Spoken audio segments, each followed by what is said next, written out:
The Taliban is claiming responsibility for a large explosion in Afghanistan's capital, which has killed at least 4 people. The armed group says it was targeting a foreign forces convoy. The blast shook windows and doors in an area close to foreign embassies and government buildings. A massive explosion took place this morning here in Kabul when a van full of explosives was detonated close to a security checkpoint. An attacker came in and he exploded the van full of explosives close to this checkpoint related to the Afghan intelligence. Officials at the Ministry of Health is telling us that 5 people were killed and 28 others were wounded, including women and children. The Taliban is claiming the responsibility for this attack and says they attacked the foreign forces and they killed many of them.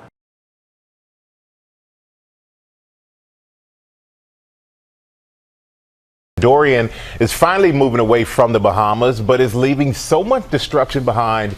And this morning, the death toll is climbing as crews search for survivors. Marcus Moore was right in the center of the storm as it hit Marsh Harbor. He's now made his way to Nassau. Good morning, Marcus. Michael, good morning. There are areas that first responders still have not been able to reach in their search for survivors. And this morning, we are getting our most revealing look yet at the destruction they're up against. After riding out the 180-mile-per-hour winds and massive rains in a hotel room and then a utility closet. This is absolutely a mind-blowing event that is unfolding right now. Then climbing into a chopper, we get our first glimpse of the decimated Bahama Islands from the air. Miles of widespread destruction, homes and businesses destroyed. The full force of Mother Nature's fury as far as the eye can see. Authorities calling the destruction unprecedented.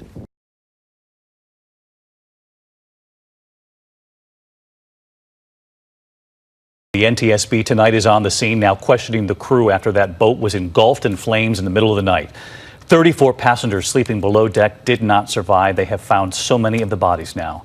And this evening we're now seeing their faces, their names, among them a family of 5 celebrating a birthday. Tonight authorities have recovered the remains of all but one of the 34 victims killed in the deadliest domestic boat incident in decades. The big question now, what sparked that 3 a.m. fire that trapped the victims in their sleeping quarters below deck? The surviving crew members tell NTSB investigators the boat had working fire extinguishers and smoke detectors, with the wreckage still sitting 65 feet underwater. Those investigators are now working to confirm the crew's account. We haven't investigated one accident that wasn't preventable, so it's devastating.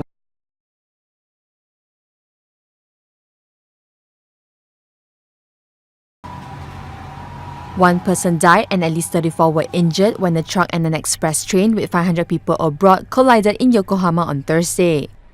The accident, which halted services on rail linked to Tokyo, smashed the glass of the driver's compartment and derailed 3 of the train's 8 carriages. Fire officials said the train driver, a man in his 60s, died. National broadcaster and HK quoted train company Kyoku Corp as saying that the train driver slammed on the brakes when he saw the truck in the crossing but was unable to stop in time. The truck carrying fruits was crushed between the train and a wall and caught fire immediately after the collision. Authorities, including the Transport Ministry, said they were investigating the cause of the accident but were unable to give details.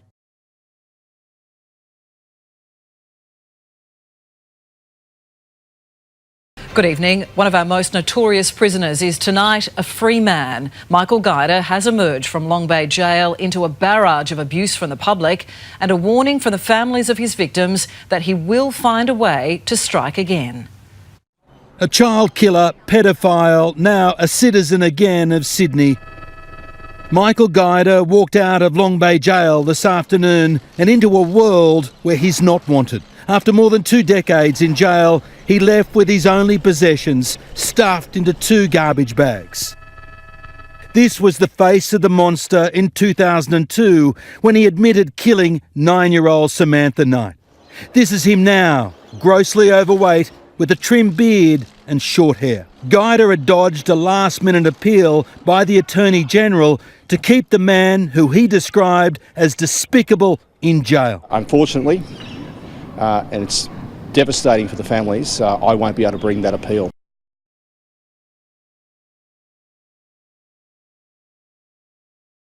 3 suspects have been arrested in connection with the kidnapping of Amy-Leigh. Police say 2 women and a man were arrested at their homes in Vanderbijl Park late on Wednesday. They say one of the suspects is known to the Diaga family. Amy-Leigh was kidnapped on Monday morning outside the College Park Primary School. She was found unharmed during the early hours of Tuesday morning. The suspects are expected to appear in court on Friday.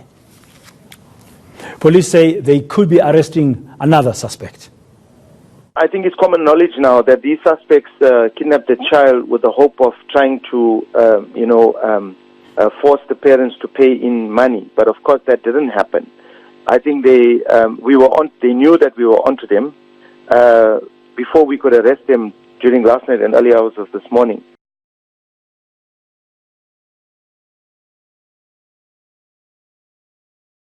So it's back to school week, and in Wisconsin, nearly 50,000 kids are returning with vaccine exemptions, meaning they can go to school without getting all of their shots.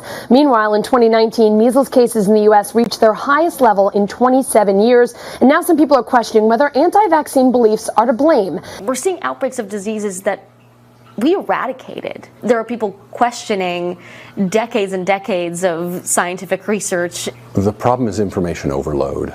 You go on the internet and you read people who claim to be experts who have very fringe beliefs that aren't backed up by science. And what's a parent to believe? How do they know how to filter through all this information? Give me a lay of the land of this area. How common is some sort of vaccine skepticism or hesitancy? 7.5% of the kids entering kindergarten in the state of Oregon had a vaccine exemption for at least one vaccine. National average is about 2.5%.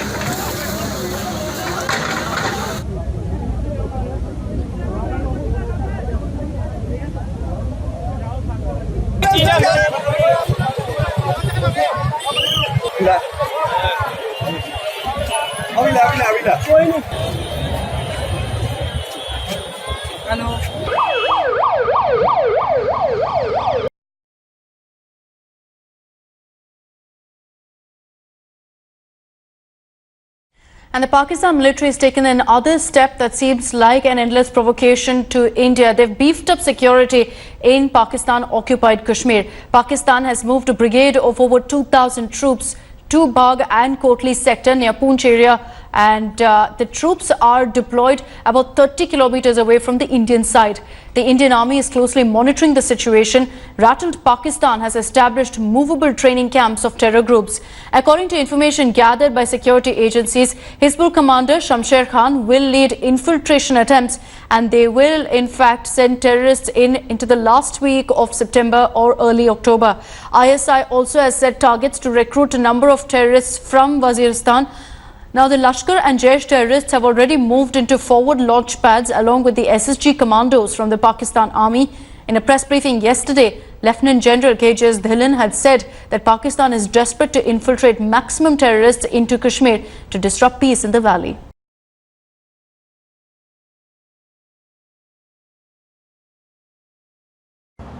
Raunak and her fellow engineering graduates have been camped opposite Iraq's oil ministry for almost 2 months. They're just a few of the thousands of young Iraqis with university degrees protesting outside government buildings in Baghdad. And they are demanding jobs.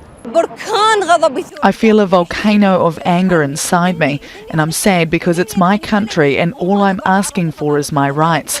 Iraq has so much oil, it's like water from a tap, and I'm sitting on the pavement after 16 years of hard study. Every year, 150,000 Iraqis graduate from university, and they are eager to work in their chosen fields. But unemployment among 15 to 39-year-olds is around 22%.